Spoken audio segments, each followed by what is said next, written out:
সেদিনকে ছিল mother's day. আর আমি আর আমার হাজব্যান্ড, আমাদের যেহেতু 1 মাসও হয়নি বিয়ের, আমরা জোড় ভাঙার একটা রিচুয়াল আছে, সেটার জন্য বাড়ি গেছিলাম। তো ওই একটা হুট করে প্ল্যান করে যে চলো আমরা কিছু নিয়ে আসি, মায়ের যেটা যেটা ভালো লাগে। তো আমি বললাম ঠিক আছে চলো। গিয়ে এই অ্যারেঞ্জমেন্টটা ছোট্ট করে করেছিলাম। তো বাড়ি ফেরার আগে এই কেক কাটিংটা করেছিল। তো এই যে মার মাথায় একটা টুপিও পরিয়ে দিয়েছিল। আর মা ওই আইসক্রিমটা, বাটারস্কচ ফ্লেভারের আইসক্রিমটা খেতে ভীষণ পছন্দ করে, তো ওই জন্য এটা আনা হয়েছিল।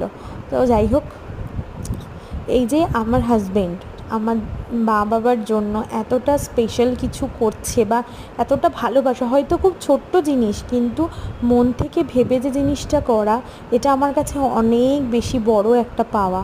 হ্যাঁ, হয়তো আমি গুছিয়ে কথাগুলো বলতে পারছি না, কারণ আমি ভেতর দিক থেকে এতটাই বেশি আমার ইমোশনাল বলো বা ভালো লাগা বলো, আমি এতটাই ভালো লেগেছে আমার। তো ওই জন্যই তোমাদের সাথে শেয়ার করলাম ভিডিওটা। সারা জীবন যেন এভাবেই থাকি।